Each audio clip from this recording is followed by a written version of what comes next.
তুফান সরকারকে দেখা যায়, তুফান সরকার, ওই যে তুফান সরকার ঢুকতে না।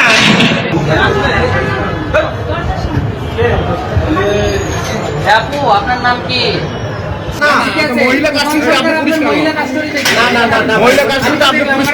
আমার কাছে ভিডিও রেকর্ড আছে। তুফান সরকার কেন আপনার না পুরুষ তাইলে কেন আসামি পুরুষ আসামি? আমি যাই এই জন্য, কারণ কিন্তু আমাদের না আপনি না একটা ছেলেকে দেখলাম আসামি, একটা এখনই একটা ভিতরে ছেলেকে দেখলাম ভিডিও আছে আমার কাছে।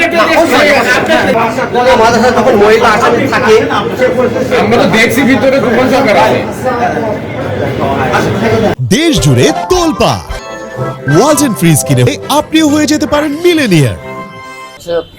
আজকে আপনারা সকলেই জানেন বহুল আলোচিত আসামি তুফান সরকারের বিদ্যুৎ কোর্টে একটা হাজিরা ছিল।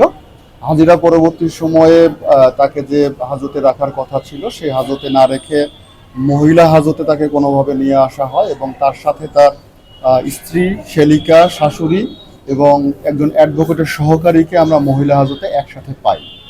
আর কিভাবে তারা সেই মহিলা হাজতে ঢুকলো এবং আত্মীয়স্বজনের সাথে দেখা করলো এ ব্যাপারে আমাদের তদন্ত চলছে। আমরা আরও একটু সঠিকভাবে সেগুলো তদন্ত করে এ ব্যাপারে সঠিকভাবে মন্তব্য করতে পারবো। তবে প্রাথমিকভাবে মনে হয়েছে এখানে আমাদের কোনো দায়িত্বে অবহেলা পাওয়া গিয়েছে।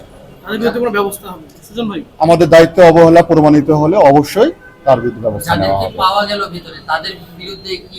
আমরা তাদের বিরুদ্ধে আমরা সিজিএম মহোদয়ের সাথে কথা বলে তাদের বিরুদ্ধে ব্যবস্থা নেব।